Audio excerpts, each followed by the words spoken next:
Stamattina è stato un flash, appena l'ho visto ho detto bellissima. Sarà la giornata di sole, sarà quello che è, ma poi il giro che ho dovuto fare per venire qua mi ha dato la possibilità di vedere un po' più di cose. Non la conoscevo così bella e così romantica,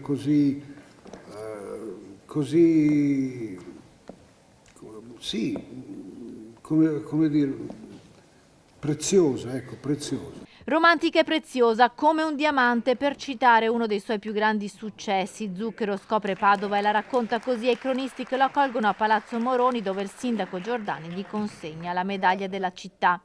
Nella città del Santo, per annunciare il suo concerto del 28 giugno che apre la stagione dei grandi eventi allo Stadio Ganeo, il bluesman di Reggio si abbandona ai ricordi quando nel 1989 proprio a Padova suona per la prima volta in uno stadio, lo storico Appiani. Ho fatto il primo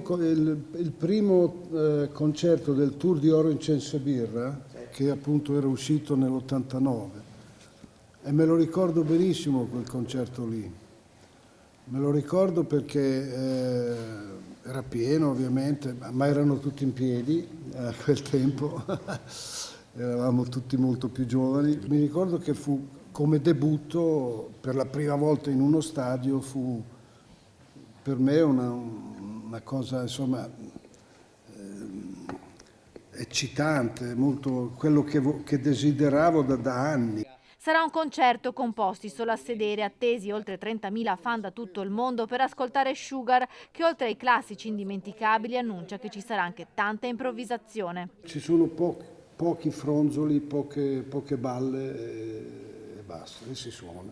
Orgoglioso il sindaco Sergio Giordani ha accolto Zucchero con la medaglia della città. Questo dimostra che Padova è interessata e interessa a tantissime star, 7 concerti quest'anno e questi 7 concerti non sarà tolto un minuto ai lavori che faremo allo stadio, questo è il bello. Zucchero concluderà a Padova il suo mini tour, ma nel cuore il desiderio di realizzare un concerto di pace in un luogo segnato dal conflitto. A Gerusalemme forse.